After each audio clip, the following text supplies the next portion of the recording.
오늘 여러분과 함께 은혜 받을 말씀은 신부의 영성 시리즈로서 8번째 시간입니다.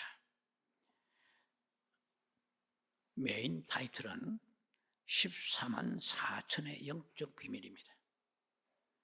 그리고 부제목으로서는 누가 새 노래를 부를 수 있는가? 이제 우리는 오늘 14만 4천이 무엇인지 그 영적 비밀의 뚜껑을 열고 계시의 문으로 들어가고자 합니다. 본문의 말씀을 먼저 봉독합니다. 계시록 7장 3절 4절 말씀입니다. 이르되 우리가 우리 하나님의 종들의 이마에 인치기까지 땅이나 바다나 나무들을 해하지 말라 하더라. 내가 인침을 받은 자의 수를 들으니 이스라엘 자손의 각 지파 중에서 인침을 받은 자들이 14만 4천이니. 자, 그리고 계시록 14장으로 넘어갑니다. 14장의 1절과 3절을 봉독합니다. 또 내가 보니 보라 어린 양이 시온산에 섰고 그와 함께 14만 4천이 서 있는데 그들의 이마에는 어린 양의 이름과 그 아버지의 이름을 쓴 것이 있더라. 3절입니다. 그들이 보좌 앞과 내 생물과 장로들 앞에서 새 노래를 부르니 땅에서 속량함을 받은 14만 4천 밖에는 너희 이 노래를 배울 자가 없더라. 자, 14만 4천 하면은 많이 들어서 모르는 사람이 없을 것입니다. 그래서 극단적인 이단에 속하는 그런 교파들, 그런 사이비의 집단에서 써먹는 것이 14만 4천입니다. 여호와의 성이라든지 신천지 같은 데서 14만 4천을 우겨서 자기들만이 14만 4천에 속한다고 말합니다. 그러면 14만 4천이 넘어가면 또 새로운 사람들의 14만 4천이 필요하다고 또 이렇게 어거지로 그렇게 변명을 하면서 많은 사람들을 미혹에 끌어들이고 있는 시대에 우리는 정통 개혁주의 교회에, 정통교회에 속한 많은 성도들도 이런 극단적인 이단과는 다르겠지만 14만 4천에 대해서 그 걔네가 신학적인 논지가 각양각색입니다. 그래서 거의가 almost 대다수가 전통적으로 설정된 그런 신학적인 노선을 따라서 14만 4천 하면은 뭐 다 구원받은 성도들이냐? 아니겠나? 이렇게 생각을 합니다.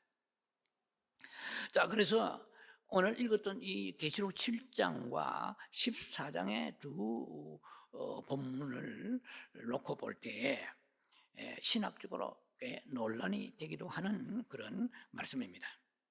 그런데 제가 먼저 결론적으로 말씀을 드리면 계시록 7장에 나와 있는 14만 4천 말고 14장의 1절부터 5절에 있는 이 말씀은 대환란 직전에 소수의 익은 첫 열매로서 성교적 믿음을 가지고 이 땅에서 살아간 성도들이나 직접 순교한 그런 그리스도인들, 그런 주의 종이나 선교사들, 또 평신도들을 망라해서 이런 믿음에 가지고 있는 사람들이 휴거되어서 하라파조 랩추어, 이 휴거되어서 보호자 앞에 서 있는 그런 장면을 연출하고 보여주고 계십니다.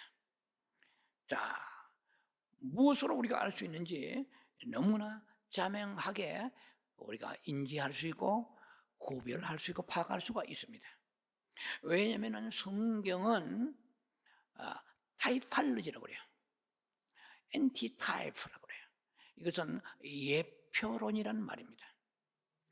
성경은 구약의 예표론적인 말씀으로 가득 차 있습니다. 예를 들면 이삭이다, 여호수아다, 예수 그리스도를 예표하고 있습니다. 예.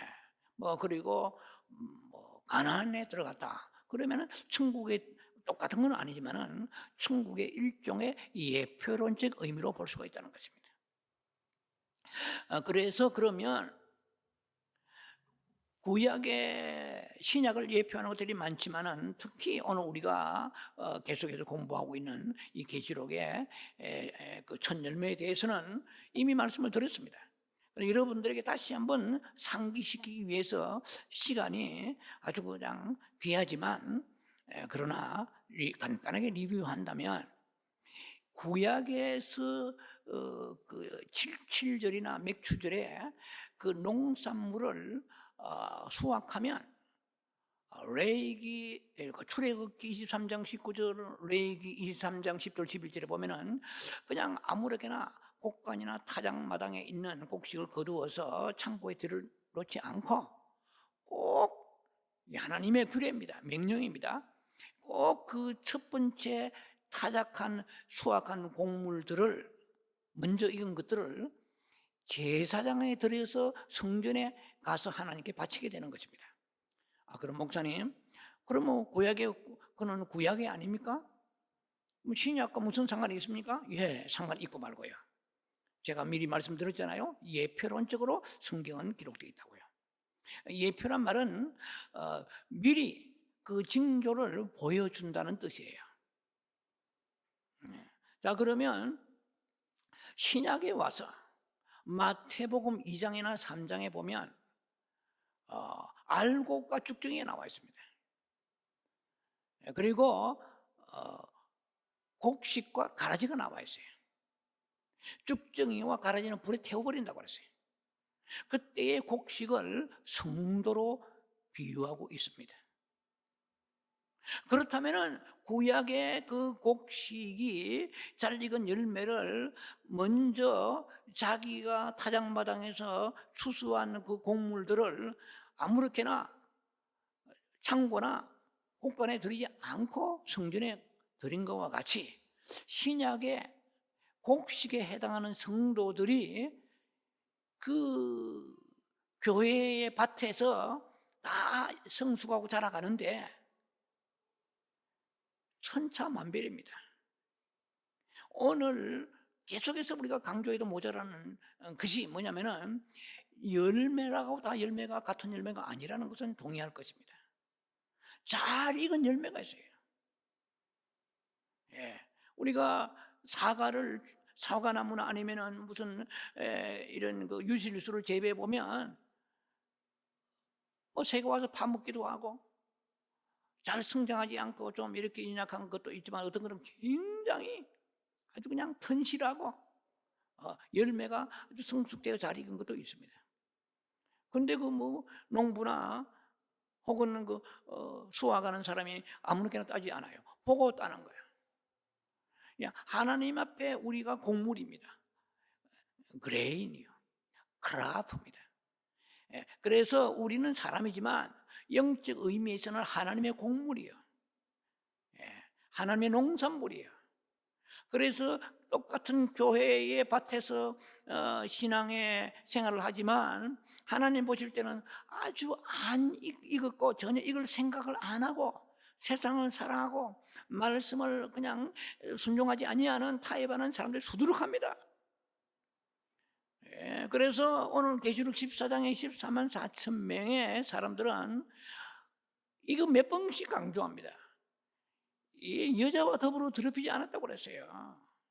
여자는 세상을 말하잖아요. 그래서 세상과 타협하지 않는 거야. 자기의 일신상의 어떤 생계와 자기의 현실적 삶의 어떤 베네핏을 유익을 위해서 말씀을 따라 순종하지 않는 그런 사람들이 어떻게 여기에서 말하는 여자와 더불어 더럽히지 아니한 사람에 속하겠어요? 아니지요. 또 뿐만 아니라 그 입에도 거짓말이 없고 흠이 없는 사람이야. 기도도 흠이 없고 그래도 최소한 몇 시간씩 기도하고 성경 말씀을 매일 보고 물질과 하나님과 관계에서도 깨끗하고 그리고 전도 생활도 하고 또 성품도 바르고 섬기고 봉사하고 이런 사람들하고 그냥 신앙생활 대강대강 하는 사람들이 어떻게 같은 부류로 열매라고 말할 수 있습니까? 천만의 말씀입니다. 성경은 어린 양이 인도하지 따라가라고 그랬고 세상과 타협하지 말라고 그랬고 이런 사람들이 흰옷을 입은 사람들이고 정결한 신부의 삶을 사는 사람들이거든요. 이 사람들을 주님께서는 먼저 타작마당에 있는 것을 하베스트, 휴거는 이퀄, 랩처 이퀄 하베스트입니다. 휴거는 바로 추수라는 거예요. 자꾸 우리가 다른 개념을 가지면 안 돼요. 그래서 추수할 때에 아무렇게나 그냥 곡식을 털어서 창고에 가지 않듯이 하나님도 지금 눈여겨보십니다. 온 세상에 있는 교회들 각양각색의 교파와 교단이 있고 교회들 다 여러 교회들이 있습니다. 그러나 그 중에서 잘 익어가는 곡물에 하나님은 유익 있게 보시고 관심을 가지시고 계신다는 것입니다. 지금은 표가 나지 않습니다. 연단도 있습니다. 환난도 있습니다. 이나내나 비슷비슷해 보입니다. 그렇지 않습니다. 우리가 스스로 어느 정도는 진단해 볼 수 있어요. 내가 잘 익은 곡물인지 아니면 푸르딩딩하게 아직 익을 생각도 안 하고 있는지 이런 것을 스스로 점검하면서 신앙에 우리는 정진해 가야 되는 것이죠. 자, 그래서 그러면 오늘 이 본문 읽었던 계시록 7장과 14장에 나와 있는 14만 4천 명은 같은가 다른가? 자, 이 말씀을 들으면서 오늘 뉴 패러다임으로 확실하게 정립하는 이 짧은 시간에 축복의 역사가 있기를 바랍니다. 첫째로 계시록의 7장에 나오는 14만 4천은 누구인가? 여러분 말씀을 들으면서 성경을 펼치면서 오늘 성경 구절이 들어 나올 것입니다. 그래서 자막을 우리가 통해서 보는 사람은 좀 편리하지만 자막이 보이지 않는 경우에는 좀 불편할 수 있어요. 성경을 자막 삼아 보시기 바랍니다. 자, 그래서 도대체 who the hell이 they예요. hell, 지옥이라는 뜻도 있지만 hell이라는 말은 도대체라는 뜻도 있어요. who the hell they, 도대체 그들은 누구인가? 14만 4천 명이. 자, 계시록 7장을 한마디로 요약하면 이스라엘의 구원받을 사람들과 그리고 신약에서 구원받은 사람들이 두 부류가 나오는 말씀이 계시록 7장입니다. 이걸 강해하려고 그러면 이것만 해도 시리즈로 몇 시간 가요. 그러니까 압축한 내용이에요. 그래서 계시록 7장의 이 말씀은 1절로부터 8절까지가 첫 번째 패라그랩이에요.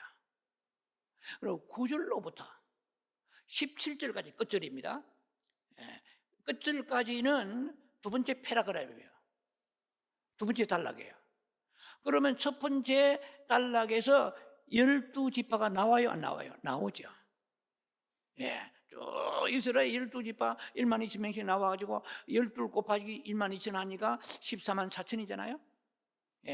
자, 그러면은 크게 나누어서 계시록 7장은 두 단락으로, 두 패라그раф으로 나눈다는 것입니다.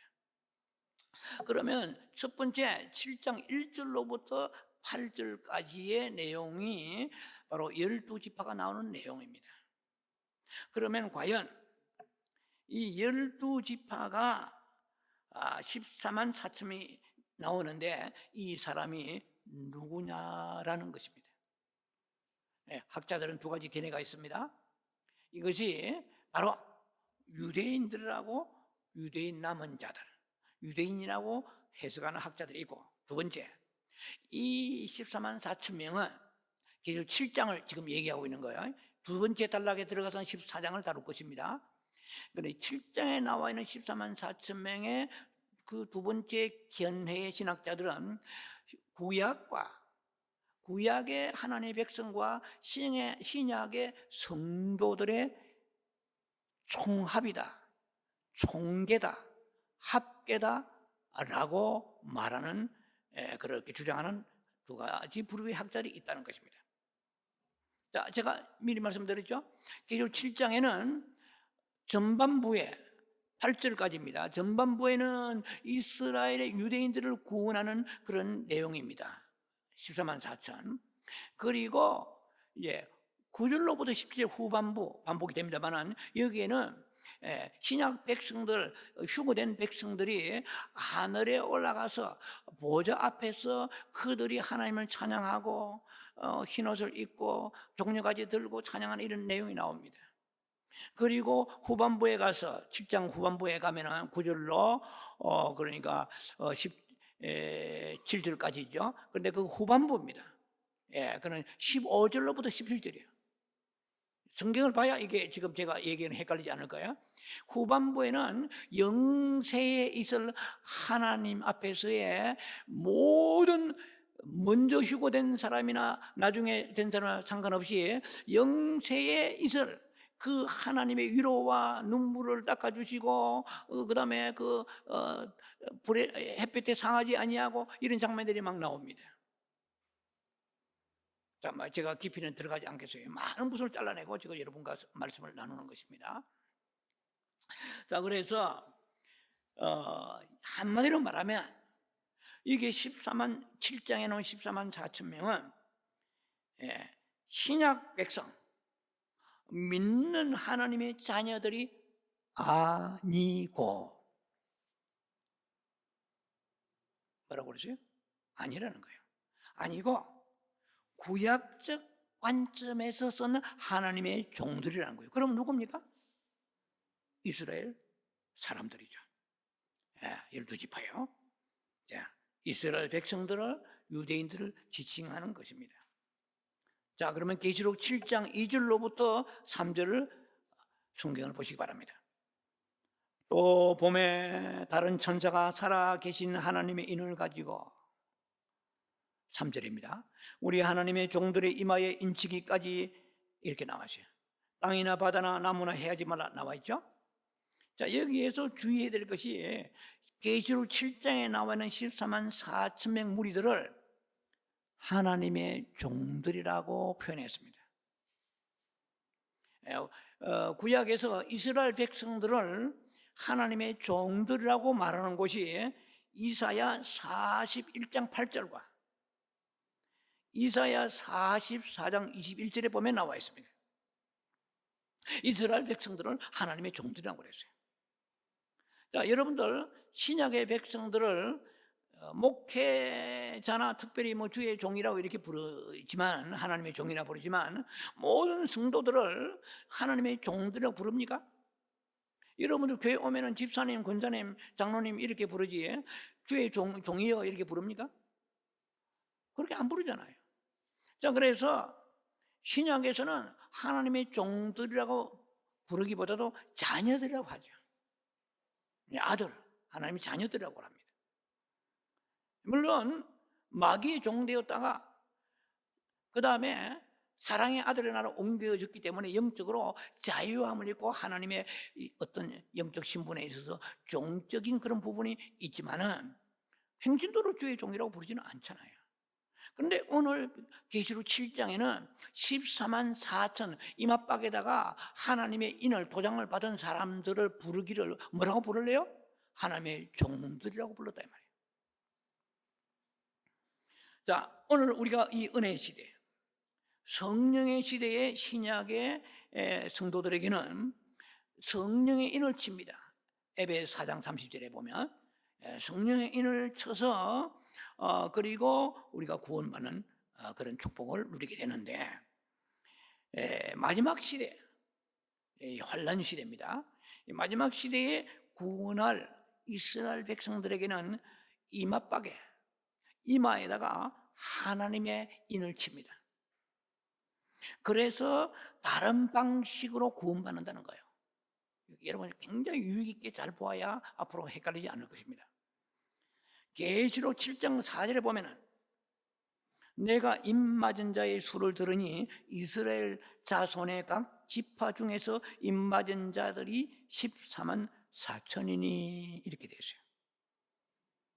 자, 요엘서 2장 32절에 이런 말도 되어 있습니다. 누구든지 여호와의 이름을 부르는 자는 구원을 얻으리니. 여러분들 여호와 이름을 불러서 구원받았어요? 로마 10장 13절에 주의 이름, 예수 이름 불러서 구원받았어요. 구약적 관점에서 구원은 여호와의 이름을 부르는 자는 구원받는다고 그랬어요. 요엘서 어제요? 2장 32절에. 그러면 여러분들 지금 여호와 이름을 부르는 이스라엘 유대인들이 그 사람이 구원받은 백성이에요? 아니지. 예수 그들 구주로 영접해야 돼요. 사도행전 4장에 보면은 다른 이로서는 구원받을 이름이 없다고 그랬어요. 오직 예수 이름으로 구원받는 거예요. 그런데 요엘서 2장에 32절 보니까 여호와 이름을 구원받는 사람, 여호와 이름을 부르는 자는 구원받는다고 그래요. 누구를 보고 말해요? 14만 4천 명들이에요. 그들은 여호와 이름을 부르는 사람들이에요. 누구든지 여호와 이름을 부르는 자는 구원을 얻으리니 시온산과 예루살렘에서 피할 자가 있을 것이며 남은 자 곧 구원받을 자가 있느니라고 그랬어요. 자, 이거 성경을요 이사야 34장 16절 말씀처럼 짝이 있습니다. 하나도 짝이 없는 게 없다고 그랬어요. 이걸 잘 알아야 돼요. 여러분, 여러분에게 한번 물어보겠습니다. 그레이트 트루벨레이션, 이 대환란이, 대환란, 이것이 메인 타깃이 말이에요. 어디를 정조준하고 있나요? 전 세상입니까? 어느 한 지역입니까? 이 큰 대환란은 전 세계에 임할 큰 재앙이며 시험입니다. 그게 뭐 계시록 3장이라는 다 나와 있잖아요. 누가복음 21장이라든지. 그런데 메인 타깃이 있습니다. 이게 어디예요? 이스라엘의 예루살렘이에요. 그래서 예루살렘은 못 살게 구는 거예요, 지금도. 거기에 여러분들 아시다시피 솔로몬이 거기에서 성전을 지었던 그곳에 뭐가 있습니까? 여러분 성지순례 안 가봐도 들어서 알 거예요. 저는 가봤지만 거기에 있습니까? 모슬렘 도움이 있어요.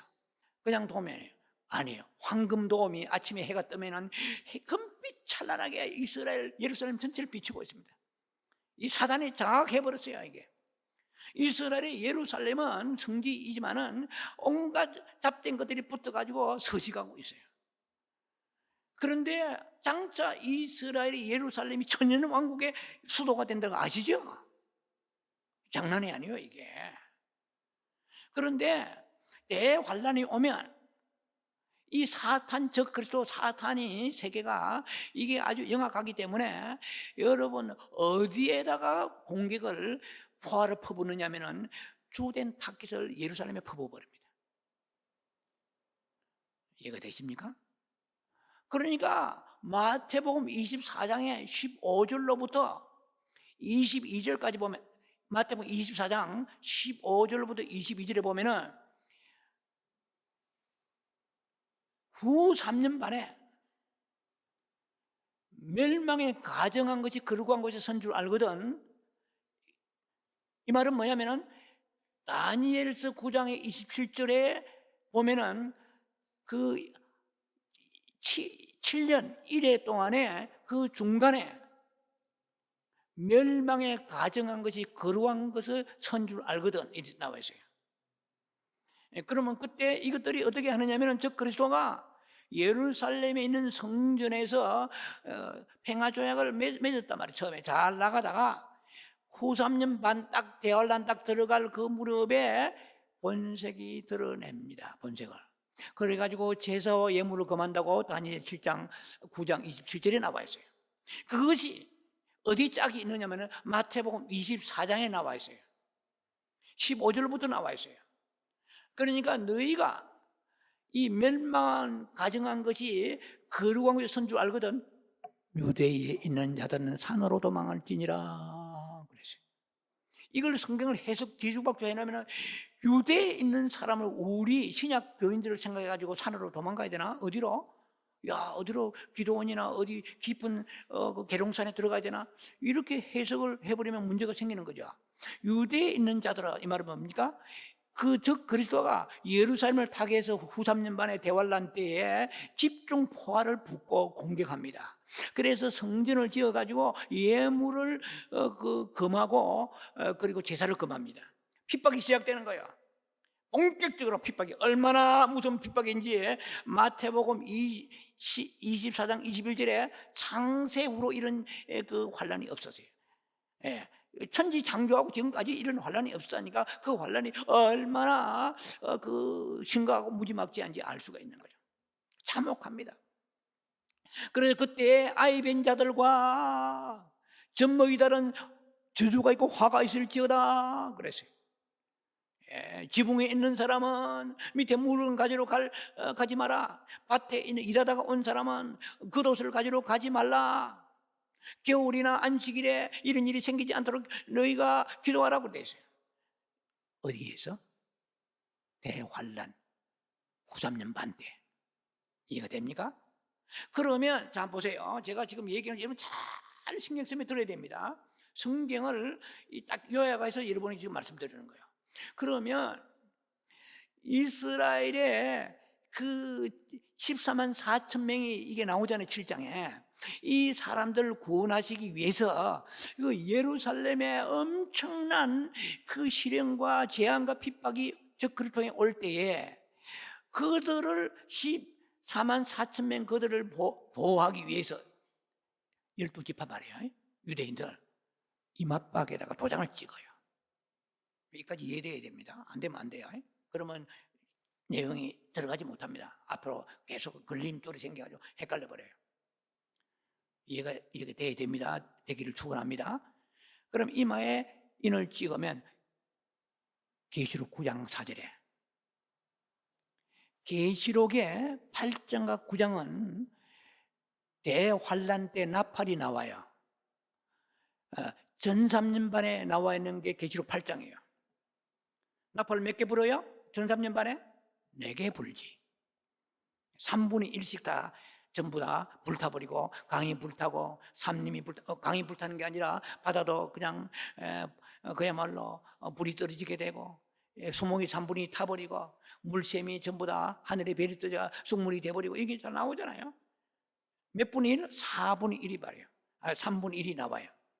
이런 것들이 계시록에 그 나팔을 1, 2, 3, 4 4개 나팔을 불 때가 무슨 7년 환란 중에 어디에 속해요? 전 3년 반. 그리고 9장에 들어가서 5째 나팔을 불고 6째 나팔을 부는 거예요. 그리고 7째 나팔은 어디로 가요? 이게 그래서 계시록이 어렵다는 거예요. 어디로 가요? 11장에 들어가야 돼요. 이게 파이널 트럼펫입니다. 이때에 또 휴거가 있어요. 예. 그거 여러분 계시록 11장을 보세요. 그러면 계시록의 9장에 5째 나팔하고 6째 나팔이 불 때에 대환란의 재앙이 이스라엘의 예루살렘 유대에 살아는 사람들에게 임하게 되므로 어디에 인을 쳐요? 계시록 9장 4절 이맛박에 인을 친 사람은 해하지 못하게 하더라. 이까지 이해가 돼야 되는데 이거 따라와야 돼요. 그러면은 대환란은 이스라엘의 민족을 위하여 사실은 주어진 거야. 그런데 성경을 제가 계시록을 연구하면서 끄집어낸 것 중에 하나가 뭐냐면은 이 대환란은 이스라엘 예루살렘을 중심으로 해서 벌어지는 사건이고 전 세계에 있는 그러한 재앙이기도 하지만 메인 타깃은 이스라엘의 예루살렘이요. 이스라엘이요. 그런데 유대인들이 환란을 받는데 하나님이 어떻게 보호하세요? 안 하세요? 보호하시잖아요. 이마에 인을 쳐가 도장을 쳐가지고 이 도장이 있는 사람들은 그 황충 때가 섞여가지 못하고 그리고 계시록 9장에 15절에 나와 있는 그 마병대가 2억이 되는 2만만이 나와 있어요. 유브라데 대강에. 그래서 인구의 얼마가 죽어요? 3분의 1을 죽어요. 약 26억 내지 27억이 죽어버려요. 지금 인구로 계산하면. 그런 환란에서 이스라엘의 12지파 유대인들을 구원시키기 위해서 보호하시는 거예요. 뭘 가지고? 이맛박에 인을 친 사람들. 이걸 알아야 14장을 넘어가면서 비교하면서 답이 앤서가 나오는 것입니다. 자, 그래서 이 사람들을 보호하시는 거예요. 하나님께서 유대인들을. 그러면 어느 시대 끝나고 대환란에 들어갔을 때를 대비하여서 유대인들의 무리를 구원하는 거예요. 여러분들요, 로마 11장 26절을 보시면 이렇게 되어 있어요. 온 이스라엘이 구원을 받으리라 되어 있어요. 그러니까 다 예수를 구주로 영접하고 다 구원받는가? 이렇게 헷갈리는 사람 많아요. 그리고 이게 좀 복잡한 얘기지만 그냥 넘어갑니다만은 대체 신학이라 나와 있어요. 들어보셨는지 모르겠는데 대체 신학이 있어요. 교체 신학이란 말도 같은 용어인데, 대체 신학이란 말은 뭐냐면 이스라엘의 운명은 끝났다. 그래서 사명도 끝나고 축복도 끝났다. 그러므로 오늘날 신약 교회가 이스라엘의 역할을 한다 해가지고 이걸 무슨 신학? 대체 신학이라고 그래요. 그러니까 대체 신학을 가지고 있는 사람이 이 성경을 보면은 이게 12지파 14만 4천 명이 누구로 보여요? 신약 교회의 백성들하고 영적으로 해석을 해버리는 거예요. 맞습니까? 틀립니까? 맞지 않습니다. Never right. 이거 결코 옳지 않습니다. 이스라엘은 이스라엘이에요. 영원히 이스라엘이에요. 신약 백성은 신약 백성이에요. 영적 이스라엘이다 이렇게 하면 안 돼요. 자, 그래서 여기에 14만 4천 명은 누구냐? 14만 4천 명은 실제적인 이스라엘입니다. 계시록 7장을 지금 얘기하고 있는 것입니다. 자, 그래서 이제 1달러가 여기에서 거의 마무리합니다. 이번 기본 복선을 깔고 들어가야 돼요. 그래서 14만 4천을 해석을 하는 학자들이 걔네가 두 가지인데, 대체로 12지파 곱하기 1만 2천 명이니까 14만 4천 명이 답이 나와요. 또 어떤 학자들은 12 곱하기 1000을 해요. 그러면 14만 4천이 나와요. 신학자들 걔네가 다양합니다. 다들 이유가 있죠. 1000이라는 숫자는 뭐냐? 왜 1000을 갖다 대냐? 1000은 많다는 뜻으로 구약에 보면 나와 있고, 또 전쟁에 참여할 때에 또 1000이라는 숫자로 나와 있습니다. 그래서 14만 4천 명은 신구약 몽땅 신구약을 통해서 구원받은 백성들이라고 말해 오는 그런 신학자들이 그렇게 쓰고, 저희의 견해는 아주 단순합니다. 12지파 곱하기 12,000명은 14만 4천 명이에요. 자, 결론적으로 1달러의 결론 내립니다. 7장에, 계시록 7장에 나오는 14만 4천의 사람들은 신약 백성, 구원받은 백성들이에요? 아니에요? 아니라고 말씀드렸습니다. 유대인들, 이스라엘 사람들 가운데 선택된 12족속들의 구원을 말한다고 분명히 제가 이게 확언하고 넘어갑니다. 이제 두 번째 단락에 들어갑니다. 그러면 우리가 14장에 나오는 14만 4천은 과연 누구냐? 후드, 헤로데, 도대체 그들은 누구냐는 거예요. 이거는 여러분 지금 이미 공부를 해서 아실 거야. 계시록 14장에 나오는 14만 1절로부터 5절 나오는 14만 4천 명은 이마에, 이거 잘 보셔야 됩니다. 이마박에다가 이마에 하나님의 인을 쳤어요. 여러분 성경에 뭐라고 되어 있어요? 어린 양의 이름과 아버지의 이름이 있더라 그랬어요. 자, 그래서 숫자 말씀드렸듯이 14장의 14만 4천 명은 대환란을 겪지 아니하고 첫 열매로 보좌로 휴구된 사람들입니다. 그런데 기묘하게도 이 7장에 있는 12지파의 입맞은 수하고 숫자가 똑같아요. 그러니까 헷갈리지. 그러니까 신학자들이 갖다 붙이고요. 왜? 같은 14만 4천이니까. 제가 이렇게 설교하는 제가 잘났다는 것이 아니라 이렇게 하는 사람들은 결코 그렇게 많지는 않을 거예요. 자, 저는 억지로 제가 갖다 대는 게 아니에요. 순리 따라서 말씀을 비교하면서 풀어나가는 것입니다.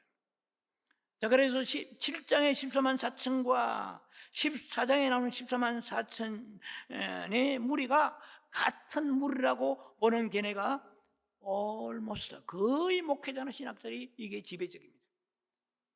유명하다고 하는 신학들의 계시록을 제가 연구를 다 합니다. 제 나름대로 전혀 엎어놓고 혼자서 내세우는 게 아니에요. 그들의 어떤 지론도 인정합니다. 아주 훌륭한 분들이 많죠. 예, 그리고 다 끝까지 보고 줄을 긋고 연구합니다. 예, 그분의 입장에서는 지당하죠. 예, 14만 4천이 같은 14만 4천이다. 예, 왜? 다 구원받은 사람들이다. 이렇게 해석을 합니다. 그러나 결코 옳지 않습니다. Never right. 결코 옳지 않습니다. 왜냐하면 14만 4천의 사람들 14장에 나오는 14만 4천은 어디에다가 이마박에다가 무엇을 인을 쳤어요? 어린 양이야. 아버지의 이름을 쓴 것이 있다고 그랬어요. 구약의 사람들은 어린 양이 은이라 칭하지 않습니다. 예수 그리스도 어린 양이잖아요. 그래서 하나님의 인을 친 거예요. 그냥 이스라엘 구원하기 위해 여호와 이름을 부른 자는 구원받잖아요. 그러니까 하나님의 이마박에 인을 치고 7장에는 14장에는 신약 시대의 성도들이니까 어린 양의 이름과 구약의 사람들은 하나님 아버지로 불러요. No. 자호바 여호와 하나님, 아도나이 하나님이에요. 신약에 와서 예수님이 우리에게 나의 아버지, 너희 아버지라고 그랬어요. 신약의 백성들이 하나님을 아버지라고 하는 거예요. 그러면 계시록 14장에 14만 4천은 이마박에 무엇을 썼어요? 아버지 이름이 있어요. 무슨 이름이 있어요? 어린 양의 이름이 있어요. 달라요? 같아요? 10장하고 14장. 이마라고 같은 이마가 아니에요. 이마박이 달라요. 이마 뭐냐면은 거기에 인을 친 내용이 다르다 이 말이야. 할렐루야. 이까지 이해를 여러분들이 충분히 하실 거라고 믿습니다. 자, 그래서 신약교회 하나님의 자녀들이라는 14만 4천 명. 7장에 하나님의 인이라는 것은 구약적 표현이에요. 그리고 어린 양의 14장의 어린 양과 아버지라는 칭호는 신약적인 표현입니다. 하나님의 신약의 자녀들이요. 그래서 대환란 전에 휴거되어 올라가는 첫 열매들이라는 것입니다. 자, 그래서 한마디로 말해서 7장의 14만 4천과 계시록 14장에 나와 있는 14만 4천은 같다 틀리다? 권사님? 별개의 물입니다. 틀려도 너무 틀립니다. 우리는 토날드 아인비가 그렇게 말씀합니다. 아놀드 토인비인데 죄송합니다. 역사는 도전과 응전으로 이루어진다고 그랬어요. 우리는 새로운 뉴 패러다임이 있으면 모든 염치와 체면과 신학과 이런 기존적인 사고의 틀에서 벗어나서 진리가 향하는 곳으로 우리는 추종하고 쫓아가야 되는 것입니다. 용기가 필요합니다. 이럴 때는 담대함이 필요합니다. 고린도서 8장에 보면은 자칫하면 지식이 많으면 교만하다고 그랬어요. 고린도서 8장 2절에 너희가 알 것을 알지 못하고 안다고 하느냐라고 되어 있습니다. 저도 안다고 까불었습니다. 과거에. 지금은 좀 다릅니다. 만약에 지금까지 설교했던 내용에서 또 다른 놀라운 것이 있다면, 성경적으로 맞다면 저는 그 성경을 향하여 가야 한다고 생각합니다. 자, 요약해서 정리하자면은 대환란 전에 휴거로 보좌로 휴거된 첫 열매인 14만 4천의 무리들은 그들의 신앙의 특징을 이제 살펴보고 마치고자 합니다. 여러분, 이 얘기에는 14만 4천 명에는 꼭 숫자를 한정 지은 것은 아니라고 생각합니다. 14만 4천의 어떤 상징적인 심발릭한 의미가 있어요. 꼭 14만 4천이 들어간다고 그러면 이단성이 있죠. 여기에는 상징성이 있습니다. 그러나 이 14만 4천 명이 지금 미들 이스트 중동에 있는지, 남아프리카나 북아프리카에 있는지, 오스트레일리아나 아니면 뉴질랜드에 있는지, 아니면 저 몽골 부근에 키르기스탄, 우즈베키스탄 탄 지역이 있는지, 7개 탄 지역이 있잖아요. 6개인가 7개. 아니면은 우크라이나나 러시아 지역이 있는지, 노스 아메리카, 사우스 아메리카 있는지, 핀란드에 있는 폴란드에 있는지, 동남아시아, 동북아시아, 서남아시아 있는지 우리는 알지 못합니다. 그러나 전 세계에 이 상징적인 14만 4천의 숫자들, 믿음 지키며 믿음의 정절을 지키며 목숨도 아깝지 아니하고 타협하지 아니하고 하나님을 사랑하고 충성하고 순종하는 사람들이 이 세상에 어딘가 분명히 지금도 살아가고 있을 것입니다. 얼굴도 모르고 국기도 모릅니다. 우리는 코빼기도 본 적이 없습니다. 일면식도 없습니다. 그러나 분명히 이 시대에 정말 천열매로 준비되어 가는, 계시록 14장에 나와 있는 천열매로 준비되어 가는 14만 4천 명이 있을 것이라고 저는 믿습니다. 다만 우리는 그들이 누군지 모르지만 우리 또한 여기에 속하는 천열매 14만 4천이 되기를 우리는 간구하고 사모하고 갈망합니다.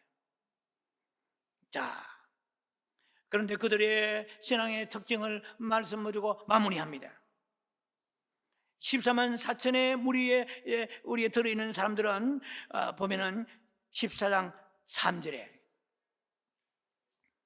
보좌와 내 생물과 장로들 앞에서 새 노래를 부르니 a new song, 새 노래를 부르니 땅에서 구속함을 받은 14만 4천 밖에는 능히 이 노래를 배울 자가 없더라. 그래서 여러분 시편 96편 1절, 시편 98편 1절, 시편 149편 1절에는 여호와께 새 노래를 부르자 되어 있습니다. 저도 옛날에는요 목사지만은 새 노래가 뭔지 몰랐습니다. 그리고 계시록을 연구하면서 새 노래에 고민하기 시작했습니다. 묵상해 봤습니다. 새 노래가 성경적으로 어떤 노래가 새 노래일까? 신곡인가? 정말 가창력이 뛰어나서 이 노래를 부르는 삶 은혜 받고 뒤집어지는 그런 찬양인가? 그런 뜻으로 얘기한 게 아닙니다. 이 새 노래를 불렀다고 그랬어요. 이 14만 4천 명 휴거된, 보좌 앞에 휴거된 사람들의 노래가, 그들의 찬양은 보통 찬양이 아니에요. 각별한 찬양입니다. 특수한 찬양입니다. 그들만이 부를 수 있는 찬양인 것입니다. 지금 우리가 이 땅에서 부르는 찬양은 그 하나님 앞에서 새 노래를 부르기 위하여서 준비 찬송, 예비 찬송과 같은 그런 격이 아닐까 생각해 봅니다. 물론 찬양이 정말 귀한 것입니다. 그러나 우리는 지금 보좌 앞에 부르는, 직접 서서 부르는 찬양 아닌 것입니다. 보좌에 우리 찬양이 올라가겠지만은 여기에서 얘기하는 새 노래는 아니라는 것입니다. 이 새 노래를 부르는 사람들은 인생에 많은 우여곡절을 겪으며 고난과 환난과 시험과 시련이 올지라도 그 믿음을 타협하지 아니하고 믿음을 저버리지 아니하고 정말 주님의 위로를 기다리며 주님의 회복을 기다리며 주님의 그 나의 부르짖음에 대한 응답을 기다리며 그 신앙을 지켜나가는 그 사람들이 부르는 노래인 것입니다. 이 새 노래는 그런 시련과 고난과 환난 가운데 하나님의 갚는 위로하심과 구원하심과 하나님의 은총을 체험한 사람만이, 몸소 체험한 사람이 부를 수 있는 노래입니다. 시편 40편 1절과 3절을 소개하고 말씀을 마무리하겠습니다. 제가 늘 좋아하는 말씀 중에 한 말씀입니다. 여기에 새 노래가 나와요. 과연 새 노래가 무엇일까? 시편 40편 1절에 보면은 여호와를 기다리고 기다렸더니 귀를 기울이사 내 부르짐을 들으시도다 이랬어요. 영어 NIV 성경은 여호와를 기다리고 기다렸더니 I waited patiently for the Lord 되세요. 이 말은 무슨 말이냐면 기다리고 기다렸다는 이것을 I waited patiently 되세요. for the Lord, 인내로 기다렸다는 거예요. 계시록의 3장 10절에 사대 교회가 주님이 이렇게 이렇게 말씀하십니다. 너희가 그 인내의 말씀을 지켜선저 이랬어요. 나도 너를 지켜보한다고 말씀하십니다. 여러분, 신앙생활을 잘하려면 뭐가 필요합니까? 인내가 필요해요. 시험이 오더라도 그 이겨나가야 돼요. 고난과 환난이 오더라도 이겨나가야 됩니다. 인내 없는 기다림이 없어요. 그래서 6월 기다리게 했더니 He heard my cry. 그는 나의 부르짖음을 들으셨다고 그렇게 시편 40편 1절에는 말씀합니다. 이 기다림이 있는 사람들이 새 노래를 부를 수 있는 준비된 사람들이에요. 여러분, 성질이 급해가지고 화딱지 나고 그래가 신경질 내고 그냥 원망하고 불평하면은 이 새 노래 부를 자격이 없는 거예요. 보좌 앞에 설 수 없는 사람들입니다. 여러분들 성질이 급하다고 베드로를 자꾸 핑계 삼아서 여러분 성질을 고치지 않으려고 그런 우를 범하지 말기 바랍니다.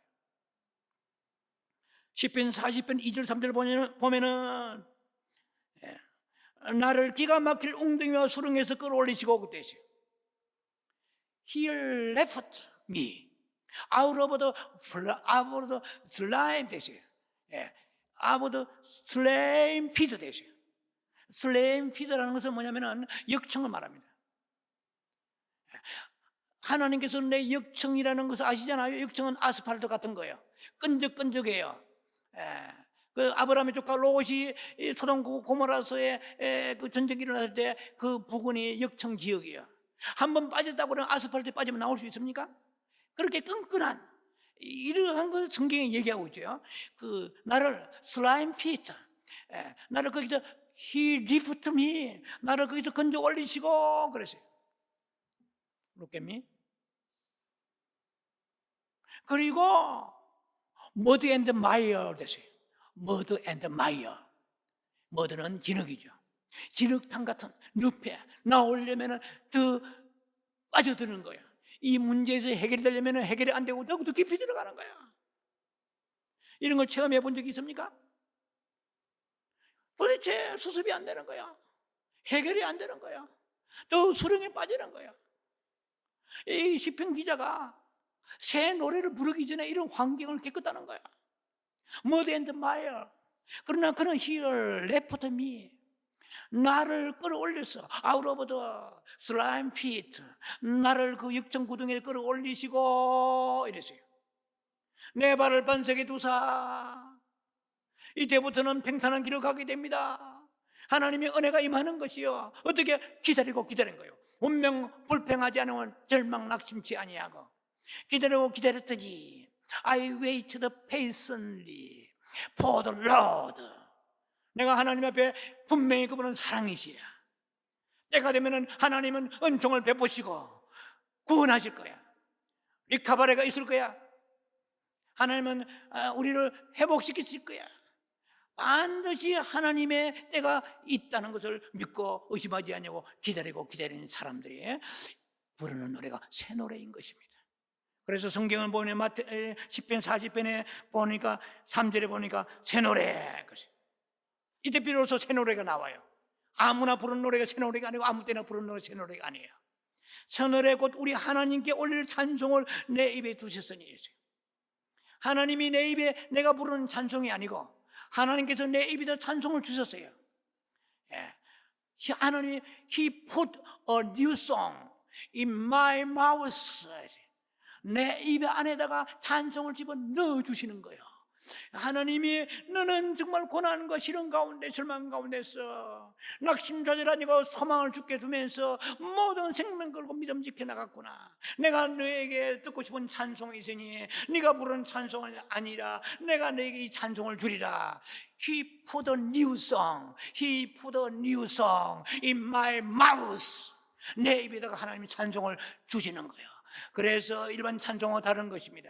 보좌 앞에 서 있는 사람은 이런 시련과 세상에 살아가며 타협하지 아니하고 절망 가운데 구렁텅이에 있을 때도 인내하면서 나아가는 사람들에게 주님 앞에 주시는 설 때 주시는 찬송이 하나님께서 새 노래 찬송인 것입니다. 오늘 여러분들이 환난이 있으면 저도 환난이 많습니다. 여러분 시련과 환난이 있습니까?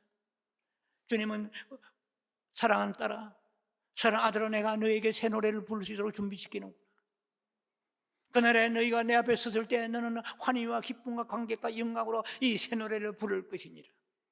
너는 정말 정절이 신앙의 정절을 지킨 자라구나. 조금만 힘들고 돈이 짜치고 힘들고 짜친다면 죄송합니다만 돈이 공시가 어려우면 그냥 인간적으로 타협해가지고 잔머리 굴려가지고 어떻게 해결하려고 하는 게 기도로 하나님을 기다리는 거예요. 하나님은 빌립보 4장 19절에 하나님의 영광 가운데 그리스도 예수 안에서 풍성한 것을 주실 것을 믿습니다. 그래도 응답이 없어도 또 기다리는 게 I wait the patiently to Lord of the Lord for the Lord. 이런 인내와 기다림으로 하나님의 앞에서 정말 어려움으로 인정받고 그래서 어린이 인도에 따라가면서 흠이 없는 사람이에요. 이런 사람들이 시련과 고난과 환난을 이기는 사람들이 부르는 노래가 새 노래입니다. 주 앞에 새 노래 부르는 여러분 되기를 주의 이름을 축원합니다. 기도합니다. 자비하신 아버지 은혜를 감사합니다. 7장에 14만 4천도 줬고 14장에 14만 4천도 줬습니다. 그러나 그 좋은 모든 14만 4천 무리들 가운데 우리가 들어가기를 원하나 새 노래를 부른 자가 되게 하옵소서. 예수님 이름으로 감사 축복 기도합니다. 아멘.